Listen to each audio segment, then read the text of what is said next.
Intellectual Pack, assemble. It is time for another review.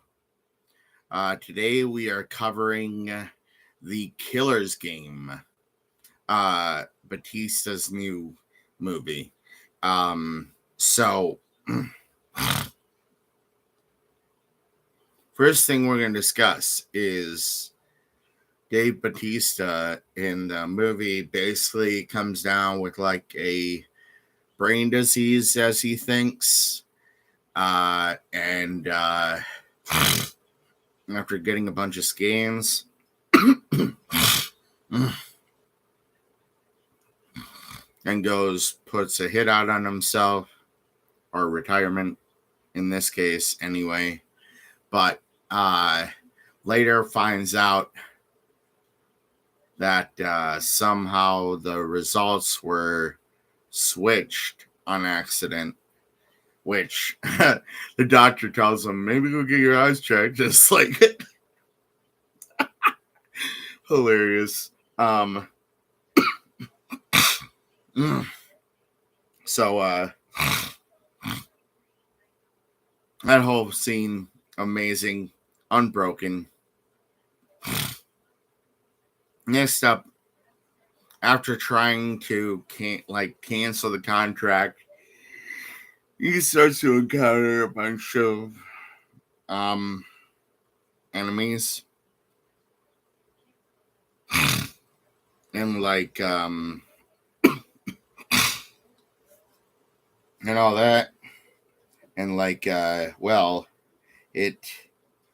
he constantly tries to cancel the contract. It never works, all that, and then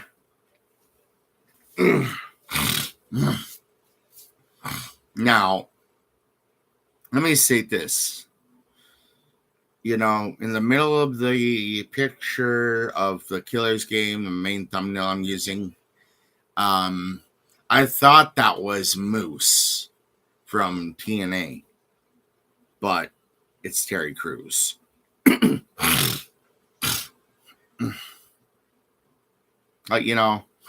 Hey, I guess if you're not in WWE, you don't get like the big movie deals, I guess. I don't know.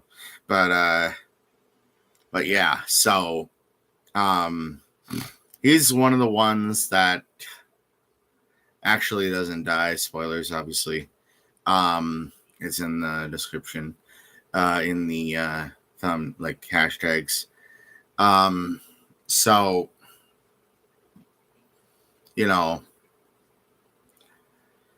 he doesn't die.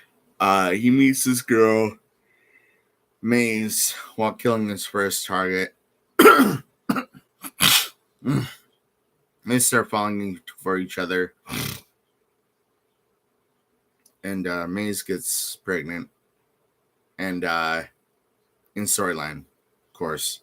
Because I think Dave Bautista is married or something for real. In real life or something. But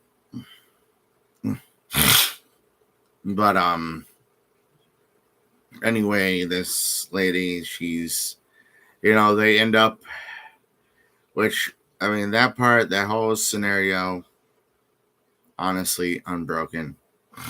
Now we go to this castle type place, and at this point,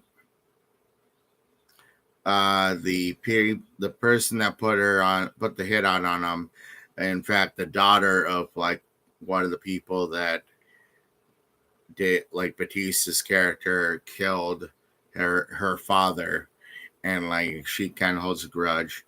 She breaks the rules by hiring mercenaries to kill him.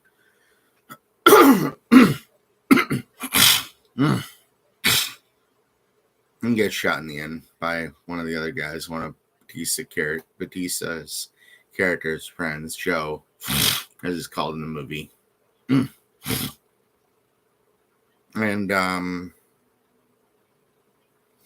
that whole thing.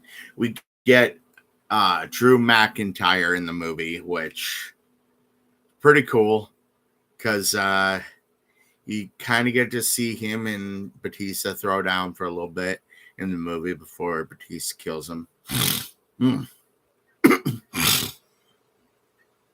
And Batista kills him with an awesome one-liner too.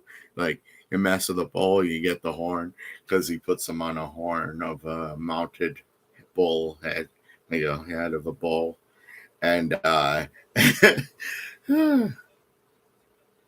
and like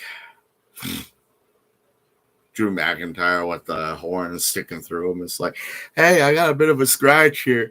Like, then he dies. His like, brother in the movie is like, oh, it's just a scratch. It's just, you'll be fine. Then he dies, and like, hilarious.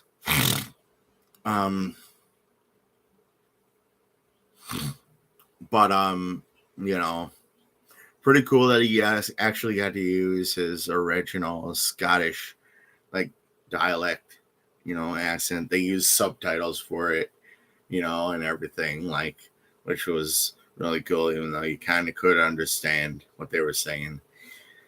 Now that whole part, him and Drew McIntyre throwing down, Batista and Drew McIntyre throwing down, like in the movie, their characters or whatever, obviously unbroken.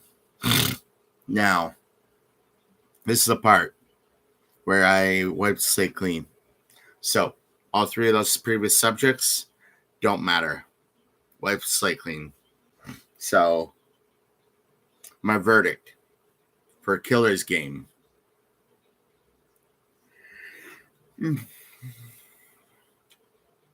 Unbroken. Easy.